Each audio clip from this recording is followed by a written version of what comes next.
오늘은 너희와 항상 함께 있으리라 라는 제목으로 하나님 말씀 증거할 때 많은 은혜를 받으시기 바랍니다.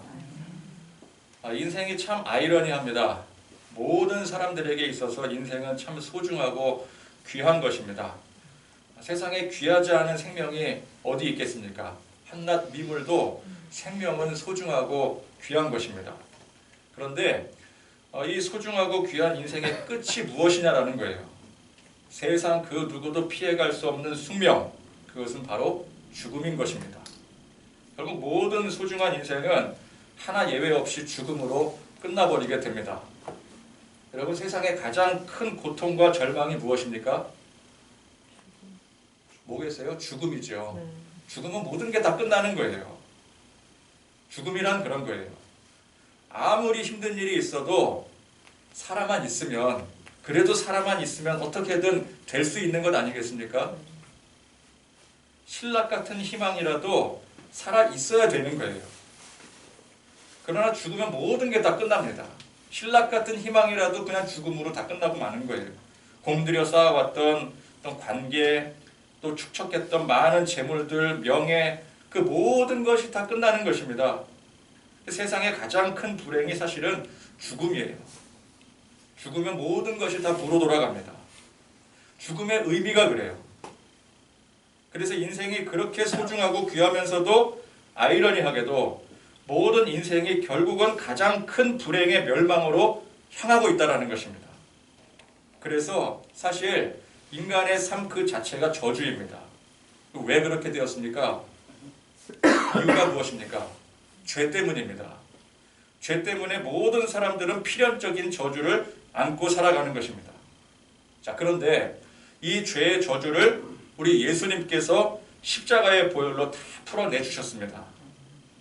예수님께서 십자가의 모든 죄의 저주를 못 박으시고 부활하셨어요.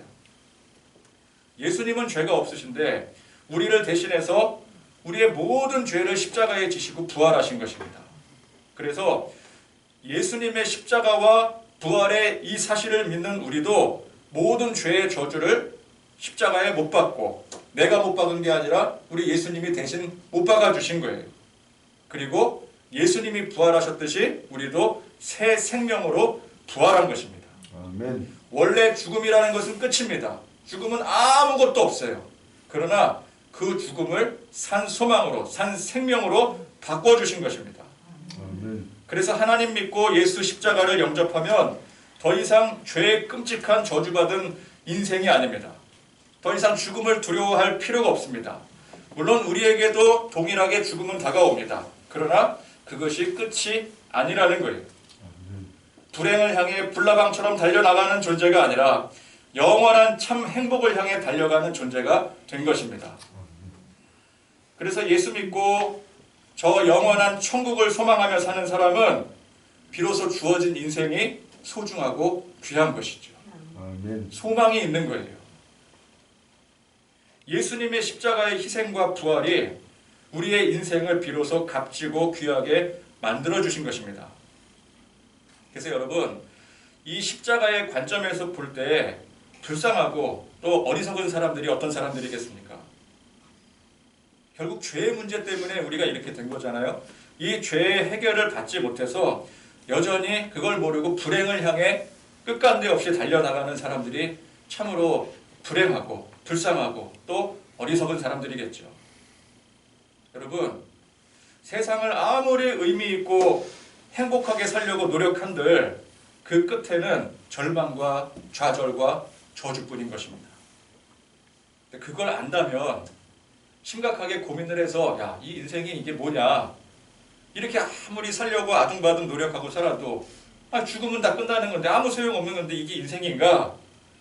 그러면 심각하게 고민하고 거기에 대한 어떤 방법을 찾아야 되는데 그걸 아는지 모르는지 상관없이 그저 이 세상의 삶에 얽매여 살 뿐인 것이에요. 여러분, 우리가 어떤 인생을 부러워합니까? 돈 잘 벌고 또 재산도 많은데 금수저라고 하지 않습니까? 우리 다 금수저 부러워하잖아요. 그죠? 내가 금수저로 태어났으면, 우리 어머니 아버지가 좀 다른 사람이었으면, 뭐 그런 생각 들 때 있지 않았습니까? 돈도 잘 벌고 또 재산도 많은데 투자를 하는 족족 또 더 잘 되고 막 승승장구하고 명예를 얻고 또 자녀들도 다 잘 되고 그러면 누구나 부러워할 만한 인생인데 정작 그 끝은 누구나 똑같아요. 어떻게 살았던 그 끝은 똑같이 죄의 저주로 인한 허무한 죽음이더라는 거예요. 여러분 예수를 믿고 십자가의 구원을 믿고 저 영원한 천국을 소유한 사람은 세상 그 누구도 부러울 사람이 없습니다. 아멘. 부러울 게 없는 거예요. 내가 설령 세상 기준으로 볼 때 부도 없고 명예도 없고 자랑할 만한 아무것도 없어도 부끄러울 것이 하나도 없습니다. 우리는 이미 부족할 것이 하나 없는 사람들이라는 거예요. 아멘. 십자가를 고백하고 이 부활을 믿는 신앙은 바로 그런 것입니다. 내게 부족한 것들 한탄하면서 부르짖어 그것을 구하고 또 못 구해서 더 부르짖는 그런 신앙이 아니라 이미 내게 풍족하고도 남게 주신 그 주님의 무한하신 십자가의 은혜를 바라보는 거죠. 아멘. 부활의 영광에 찬양하며 감사하며 참 기쁨으로 사는 것이 진정한 신앙인 것입니다. 세상은 가지지 못함에 부끄러워하고 고난당하는 일에 괴로워하거나 또 그런 사람들을 동정합니다. 그런데다가 여러분 한번 생각을 해보세요. 덧붙여 예수까지 믿으면은 참으로 한심스럽게 여기죠. 요즘 특히 가진 것 없죠. 거기다 막 고난까지 막 덤으로 당하죠. 그런데다가 예수 믿으면요 완전 3종 세트 되는 거예요. 비호감 3종 세트. 누가 환영을 하겠어요? 여러분 누가 이런 기독교에 관심을 두고 매력을 느끼겠습니까?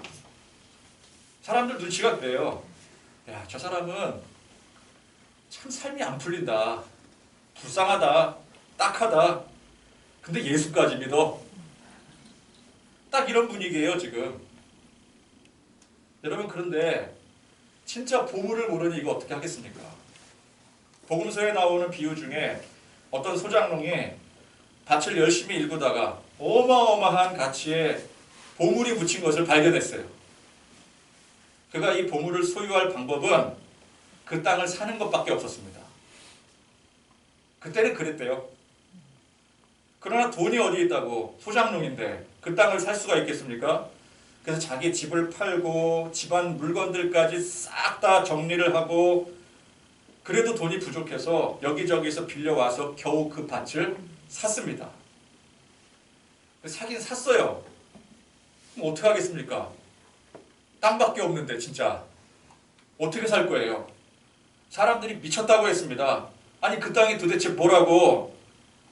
그냥 땅 일구고 주인이 주는 거 먹고 살면 되지. 월급 받아가며 살면 되는 거지. 그걸 뭐하러 사냐?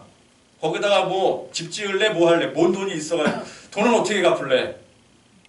갚을 능력도 없는 주제에 어떻게 그렇게 살려고 그렇게 계획 없이 무작정 땅을 사버렸냐? 사람들이 욕합니다. 당장 이 소장농이 얼마나 힘들었을 거예요. 보물을 팔아서 큰 돈을 쥐기 전까지는 집도 없는 거예요. 아무런 가진 게 없어요. 땅 있으면 뭐합니까? 그죠? 땅이 뭐 해줘요? 그냥 부동산인데? 큰 고난을 각오해야 되는 거예요. 그러나 그는 괴롭거나 두렵거나 절망하지 않습니다.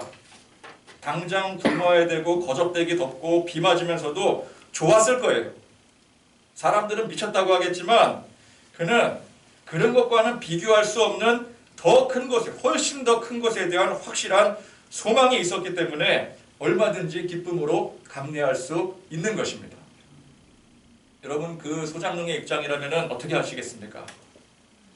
당장 고생을 자처하고서라도 그 땅 사겠습니까? 아니면은 에휴 집 없이 어떻게 살아 거적대기 깔고 어떻게 살아 그냥 내버려 두자 그냥 내가 그냥 하루하루 주는 거 하나 먹고 살자 그러고 살겠습니까? 어마어마한 그 보물을 발견을 했는데 당장에 그 수고로움 힘듦 괴로움 그거 감수하고서라도 그 땅 사야죠. 당연한 거 아니겠습니까? 그러면 그 땅을 소유를 하고 그 안에 있는 보물을 다 팔아치워서 그걸 손에 쥐기 전까지 정말 힘들고 괴로운 거 그거 한탄하며 사시겠습니까? 괴롭고 힘들어도 그게 괴롭고 힘든 게 아니라 오히려 기쁨이 되는 거예요. 즐거워서 막 콧노래가 저절로 나올 겁니다. 사람들이 미쳤다고 해도 아랑곳하지 않아요. 난 미쳐도 좋다 이러고 사는 거죠. 소망이 있기 때문에 그렇죠? 얼마든지 기쁨으로 감내할 수가 있는 거예요. 세상은 예수 믿는 사람들을 동정하거나 또는 이유 없이 비호감으로 싫어하지 결코 부러워하지 않습니다. 특히 코로나 시대에 교회를 어떻게 생각합니까? 바이러스 퍼뜨리는 원흉이라고 욕을 하고 이런 시국에 좀 가만히 좀 있지, 좀 얌전히 좀 있지 그렇게 비방을 합니다. 그러나 여러분들께서는 예수 십자가의 보혈의 공로를 믿지 않으십니까? 부활하신 예수님을 믿지 않으십니까? 그러면 우리는 세상의 따가운 눈총과 비방에 흔들리면 안 되는 거예요. 그럴 이유가 없어요. 오히려 우리는 담대히 우리가 알고 믿는 이 복음을 열심히 전파해야 되는 거예요. 몰라서 그러지 알면 그렇게 하겠습니까? 사람들이. 예수님도 십자가에 달리실 때 저들이 몰라서 그럽니다. 그러셨어요.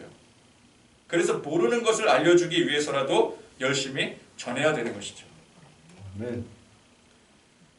부활의 주님이 제자들을 친히 찾으셨습니다.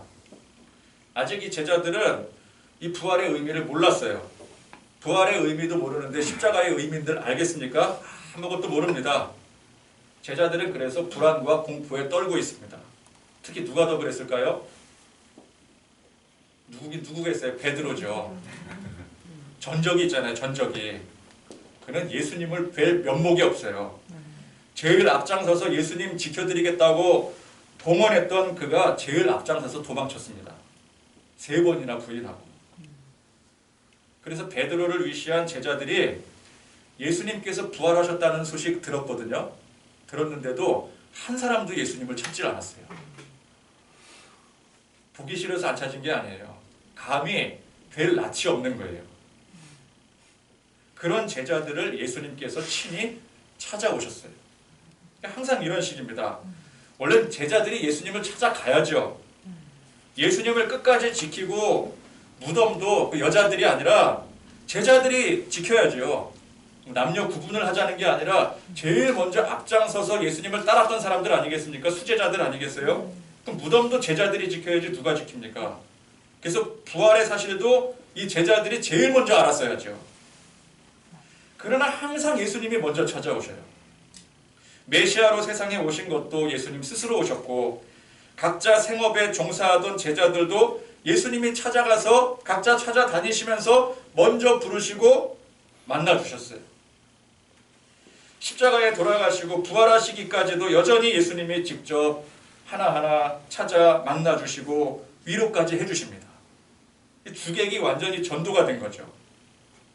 그런데 그렇게 하지 않으면 안 될 정도로 우리 인간은 연약하고 한없이 부족하고 심히 망가진 존재라는 것입니다. 너무 망가졌기 때문에 스스로 소망도 가질 수가 없는 거예요. 우리 인생 사실 빤히 보이는 인생 아니겠습니까? 그렇잖아요. 다 끝나는 인생인데, 끝나면 아무것도 없는 인생인데. 여러분 사후세계에 대해서 아는 사람 있습니까? 신앙을 제외하고 아무도 몰라요. 그런데 거기에 대한 어떤 대책이 없는 거예요. 사람들이. 절망을 향해 불나방처럼 날아드는 그런 상황 아니겠습니까? 대책이 없는 인생을 살고 있어요. 애초에 우리 스스로 세상에 소망이 없다라는 사실을 알아차리고 그래서 참 생명의 구원을 찾을 그런 길을 찾지 못할 정도로 망가진 존재들이라는 것입니다. 그 정도로 망가진 존재예요, 인간이. 똑똑한 것 같고 위대한 것 같고 뭐 대단한 것 같지만 한치 앞도 모르는 게 인간입니다. 그래서 하는 수 없이 예수님께서 직접 한 사람 한 사람 찾아다니시면서 흔들어 깨우시고 참 진리를 가르치시고 친히 인도해 주시는 거예요. 우리가 찾을 수가 없으니까, 찾을 생각조차 하지 않으니까 예수님이 찾아주시는 거예요. 우리 주님은 지금도 성도들을 깨우기 위해서 열심히 다니십니다. 아직도 의심하는 제자들에게 예수님께서 뭐라고 말씀을 하십니까? 하늘과 땅의 모든 권세를 내게 주셨으니 그러므로 너희는 가서 모든 민족을 제자로 삼아 아버지와 아들과 성령의 이름으로 세례를 베풀고 내가 너희에게 분부한 모든 것을 가르쳐 지키게 하라. 볼지어다 내가 세상 끝날까지 너희와 항상 함께 있으리라. 아멘. 제자들에게 이렇게 말씀을 하셨어요. 모든 권세를 가지신 분이 세상 끝날까지 우리와 항상 함께 하시겠다고, 있으시겠다고 말씀을 하셨어요. 이거 확실한 약속입니다. 아멘. 하나님이 우리와 항상 함께 하신다. 임마누엘 아니겠습니까? 그럼 사실상 게임 오버죠. 끝난 거예요. 치트키 아십니까? 치트키? 치트키는 모든 게 다 돼요. 치트키 가지고 있으면요 무서울 게 없어요. 돈이 부족하면요 치트키로 돈을 다 올릴 수가 있어요. 힘이 부족하면 무력을 무한대로 올려버리면 돼요. 건강이 위험합니까? 어떤 병도 한 방에 고치는 치트키 쓰면 되는 거예요. 세상 모든 권세를 가지신 분이 세상 끝날까지 우리와 항상 함께 계시겠다고 약속하셨으니 그야말로 우리는 영적 치트키를 손에 쥐게 된 것입니다. 한낱 하룻강아지였던 우리를 주님께서 호랑이로 만들어 주셨어요. 믿으십니까? 아멘. 여러분 우리 스스로 영적 호랑이임을 자각하십니까? 아멘. 근데 왜 강아지처럼 살죠? 우리 스스로가 아직도 내가 호랑이가 된 줄을 모른다는 거예요. 여전히 강아지인 줄 알아요. 3일간 굶은 호랑이가 있습니다. 먹이를 찾아다니다가 어디에 앉아서 꾸벅꾸벅 졸고 있던 토끼를 보고는 한 방에 낚아챘어요. 역시 호랑이답죠. 그런데 이 토끼가 간댕이가 부은 토끼였어요. 아마 간을 밖에 빼놓고 다니는 그 용왕 이야기에 나오는 용궁 이야기에 나오는 그 토끼였나 봐요. 근데 이 간이 부은 토끼가 아니 간이 없는 토끼가 호랑이를 노려보더니 이렇게 말했어요. 놔 이 자식아. 토끼가 감히. 너무나도 이 토끼가 당당하게 그렇게 말하니까 호랑이가 오히려 당황합니다. 그래서 그만 자기도 모르게 얼떨결에 토끼를 놔줘버렸어요. 호랑이는 그날로 큰 충격에 빠지게 됩니다. 저 토끼는 도대체 뭘까? 왜 나한테 저런 시련을 안겨주는 것일까? 다음 날 아직 그 전날의 충격에 깨어나지 못한 채 방황하던 이 호랑이가 드디어 또 한 마리의 토끼를 낚아채게 됩니다. 그런데 그 토끼가 하는 말, 나야 이 자식아. 충격이 가시지 않은 상태에서 그 말 듣고 호랑이가 완전히 멘붕에 빠지게 되죠. 토끼를 다시 놔줘버렸습니다. 좌절과 절망에 빠졌습니다. 어머니 나를 왜 낳으셨나요? 막 이러면서.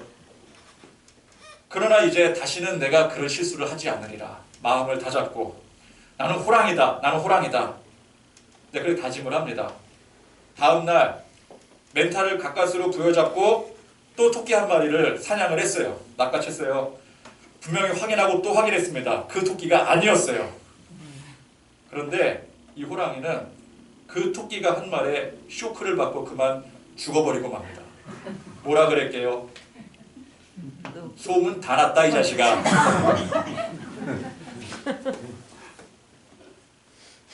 여러분 하늘과 땅의 모든 권세를 가지신 예수님께서 세상 끝날까지 항상 함께 하시겠다고 우리에게 치트키를 주셨는데 우린 그걸 모르고 그냥 이빨 빠진 호랑이처럼 살고 있는 거예요. 여전히 세상 일에 목숨 걸고 또 벌벌 떨고 조금만 일이 생기면 좌절하고 절망에 빠집니다.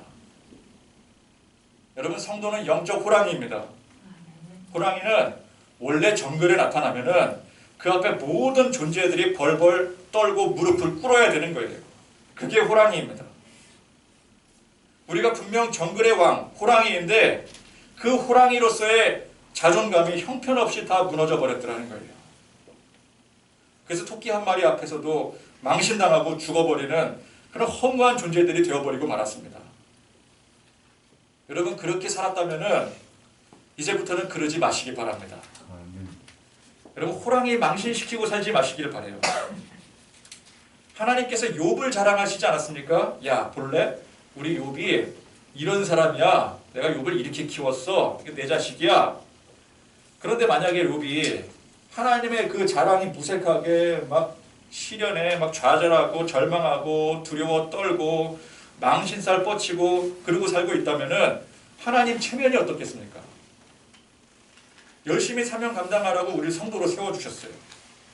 예수님까지 보내주셔서 십자가의 보혈의 공로, 부활의 그 영광을 보여주셨어요.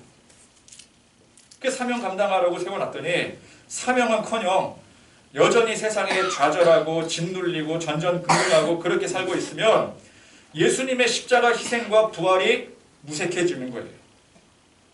무적의 치트키를 주셨는데 이 안주머니에다 놓고 꺼내 쓸 줄을 모르는 거예요.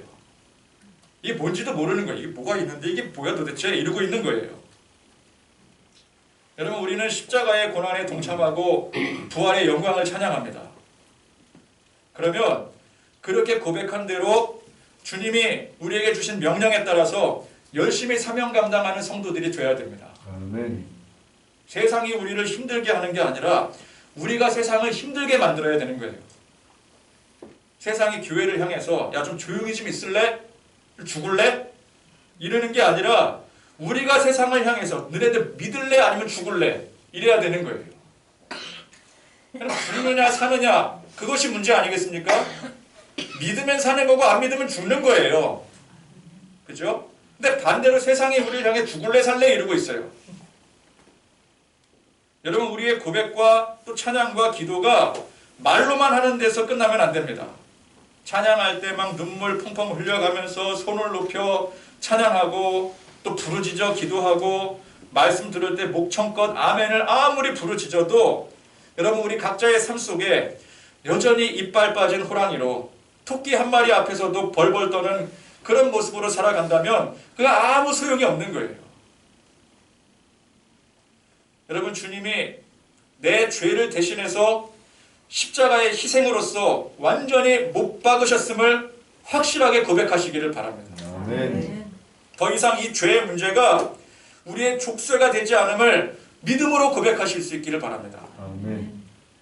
이제 우리는 그렇기 때문에 세상에 미련을 두는 존재가 아니라 저 영원한 우리 주님께서 약속하신 천국을 소망하며 사는 존재가 되었음을 다시금 확신하며 고백하시기를 바랍니다. 아멘.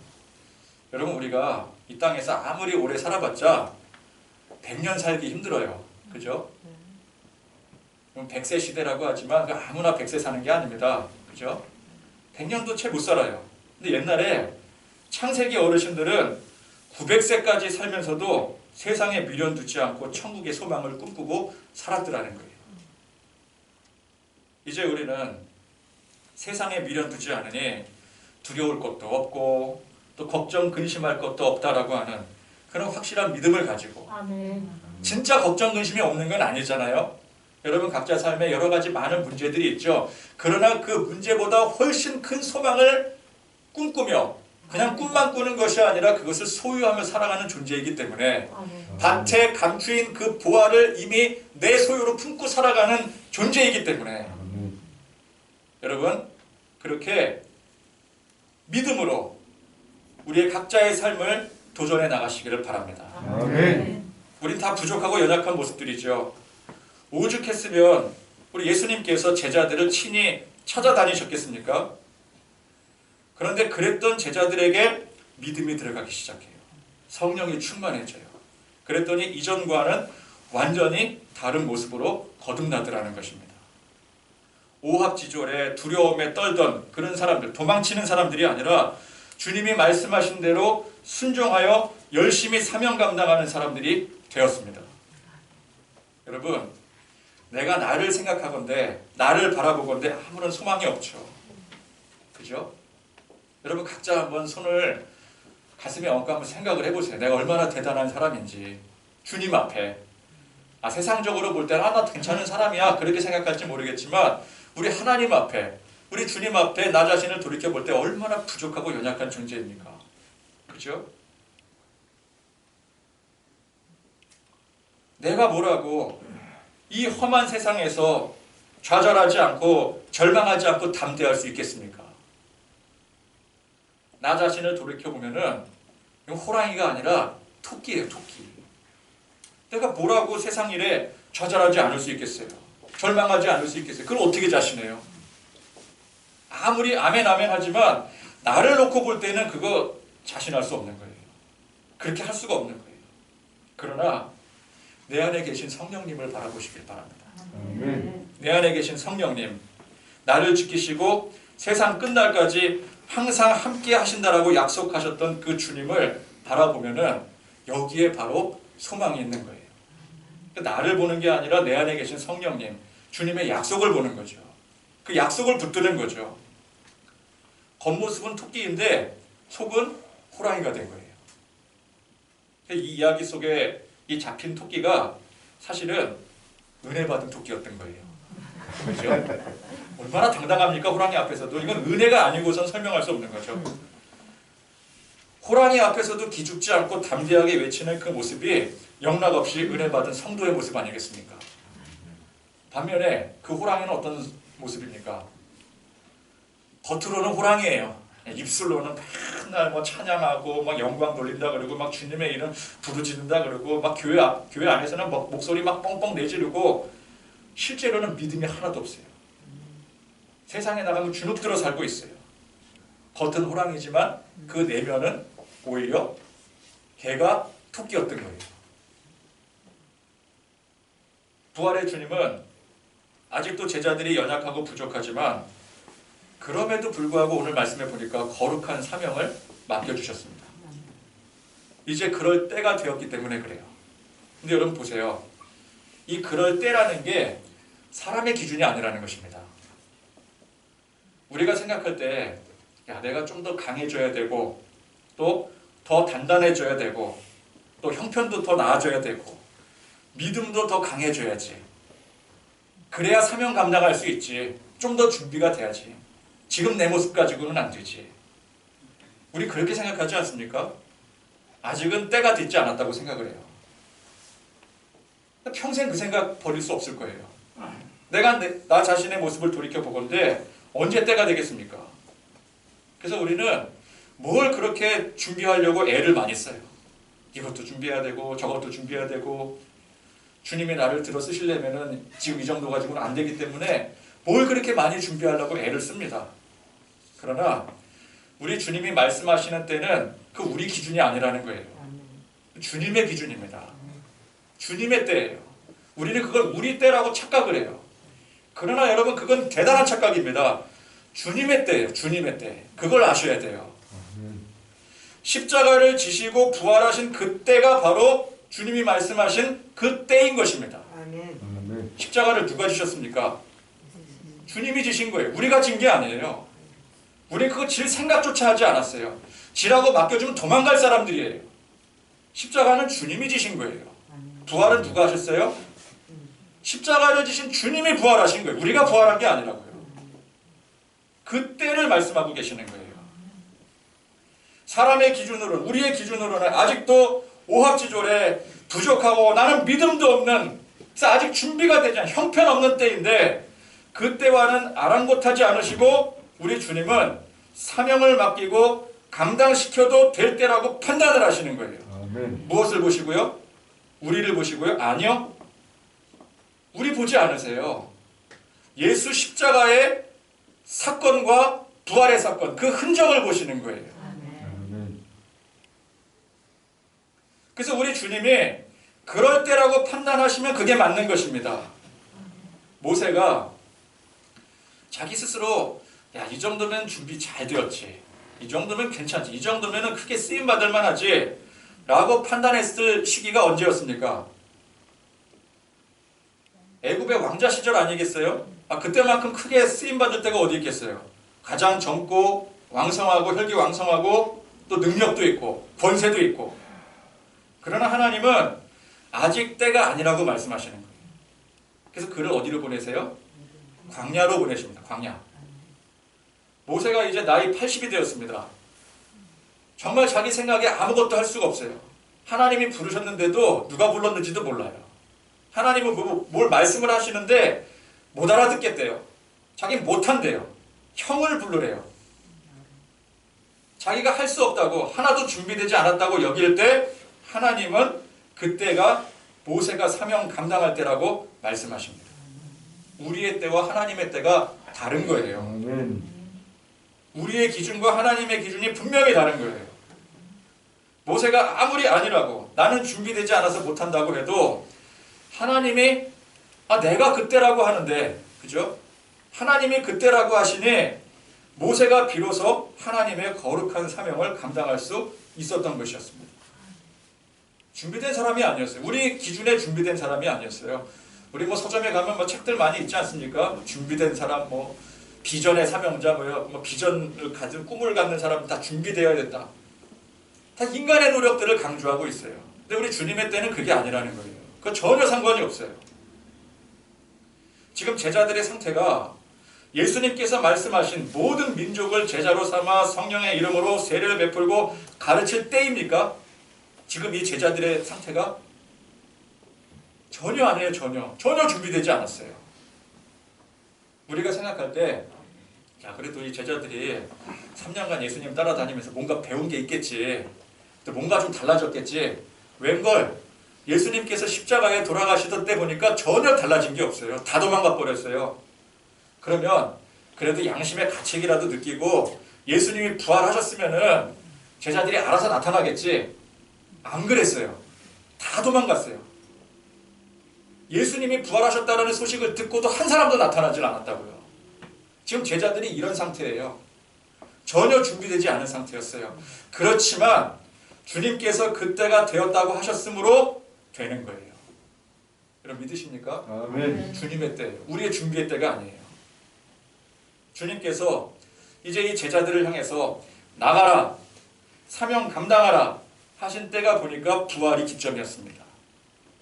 예수님께서 부활하시니 이제는 예수님의 그 사명, 예수님은 이제 승천하시고, 예수님이 승천하시기 때문에 이 지상의 과제를 이제는 이 제자들에게 맡기시는 거예요. 그때가 된 거예요. 지금 우리는 부활하신 주님을 믿음으로 바로 그때를 살고 있는 것입니다. 오늘도 우리 주님은 이 제자들에게 말씀하신 것처럼 동일하게 우리에게도 사명을 주십니다.